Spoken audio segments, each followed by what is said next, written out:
Hello friends, आप सभी का स्वागत है हमारे यूट्यूब चैनल क्षत्रिय वंश से हिस्ट्री। अगर अभी तक आपने हमारा चैनल सब्सक्राइब नहीं किया तो इस लाल बटन को प्रेस कीजिए, फिर इस बेल आइकन को प्रेस कीजिए ताकि आप हमारा एक भी वीडियो मिस न कर पाए।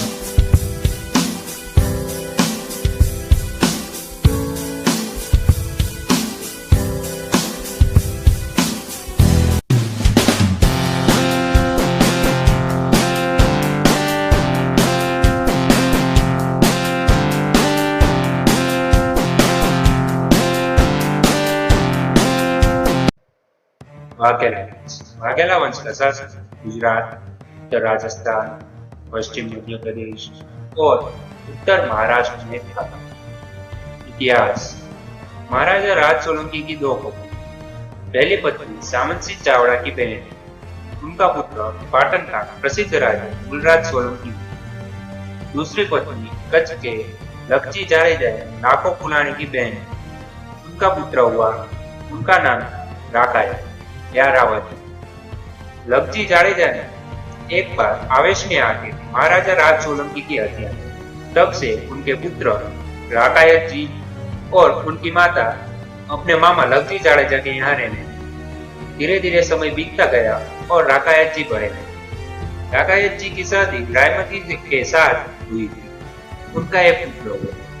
एक बार अपने माता को दुखी देखकर राकायत जी ने पूछा तो उनकी मां ने बताया कि उनके पिता की हत्या उनके मामा ने कर दी। राकायत जी ने मामा को सजा देना चाहा, पर उनके साथ इतने साल से रहे थे और उनकी छाया में बड़े हुए थे, इसलिए वो विद्रोह नहीं कर सकते। उन्होंने सोचा कि अगर मूलराज सोलंकी उन पे आक्रमण कर तो वो लखजी जाडेजा को सजा दे सकते। उस समय लखजी जाडेजा के पास एक ऐसी घोड़ी थी जो बहुत ही तेज था।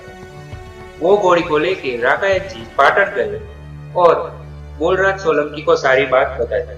फिर जब वे वापस कच्छ आए तो घोड़ी को देख लाका जी समझ गए कि घोड़ी रात को कहीं बाहर गई। तब उन्होंने राकायत जी से सारे सच बुलवाए। उस युद्ध में राकायत जी को विवश होकर लखजी जाडेजा की ओर से लड़ना पड़ा और वो सही। राकायत जी की मृत्यु हो जाने पर उनकी पत्नी रायमती ने अपने पुत्र को कटकाकों के जंगल में बागेश्वरी माता के मंदिर में छोड़ दिया। ऐसा माना जाता है कि उस पुत्र को स्वयं बागेश्वरी माता ने एक शेरनी का रूप धारण किया और उसे स्तनपान किया। इस तरह धीरे धीरे 5 साल बीत गए। फिर एक बार मूलराज सोलंकी शिकार के लिए निकले। तब उन्होंने देखा कि एक 5 साल का बालक शेरनी के साथ खेल रहा। शेरनी के वहां से जाने के बाद फिर मूलराज सोलंकी ने उस बालक को अपने गोद में लिया। ऐसा माना जाता है कि उसी समय आकाशवाणी हुई कि ये उनके भाई राकायत के पुत्र है। मूलराज सोलंकी ये सुन के खुश हुए और उस पुत्र का नाम व्याघ्रदेव है। व्याघ्रदेव के वंशज बाद में वाघेला थे। फिर जब व्याघ्रदेव बड़े हो गए तब मूलराज सोलंकी की आज्ञा लेके वे काशी की यात्रा के लिए निकले। यात्रा करते करते वे भाट देश हाल के रेवा राज्य पहुंचे। वहां के राजा कनकदेव ने अपनी पुत्री रतनमती के साथ उनका विवाह कराया। राजा कनक सिंह को कोई पुत्र नहीं, इसलिए अपना राज्य व्याघ्रदेव को सौंप के वे तीर्थ यात्रा के लिए चले। व्याघ्रदेव ने ताकत और बहादुरी से आसपास के बहुत से राज्य जीते। व्याघ्रदेव को 5 पुत्र, करणदेव जी, कंदर देव जी, सूरत देव जी, सोहाग देव जी, श्याम देव जी। करणदेव जी अपने पिता की जगह रेवा राज्य की गद्दी। कंदर देव जी ने रेवा के पूर्व में जो कसोटा का प्रदेश था वह जीत के अपने सत्ता से। सूरत देव जी गुजरात की ओर, सोहाग देव जी दक्षिण की ओर, श्याम देव जी गुजरात वापिस आए और मूलराज सोलंकी के बेटे के पास वैराट की जागी। फिर थोड़ी पीढ़ियों के बाद धवल देव, उन्होंने अपने नाम पे से वैराटनगर के बाद वैराटनगर का नाम बदल दिया, धोड़का रख।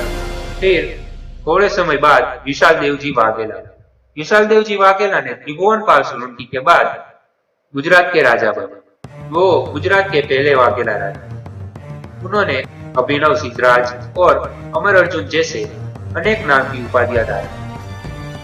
जितने पराक्रमी थे गुजरात के पहले राजा, उतने ही पराक्रमी थे गुजरात के आखिरी वाघेला शासक और आखिरी राजपूत या आखिरी हिंदू शासक। कर्णदेव वाघेला जिन्हें कर्ण घेलो के नाम से भी जाना जाता है, वह गुजरात के आखिरी वाघेला और राजपूत शासक। अलाउद्दीन खिलजी ने गुजरात पे आक्रमण किया और कर्णदेव वाघेला हार गए। इस तरह गुजरात में से राजपूती शासन का अंत आया। यह था हमारा आज का वीडियो। अगर आपको पसंद आया हो तो इसे लाइक करें, शेयर करें और हमारे चैनल को सब्सक्राइब। जय माता दी, जय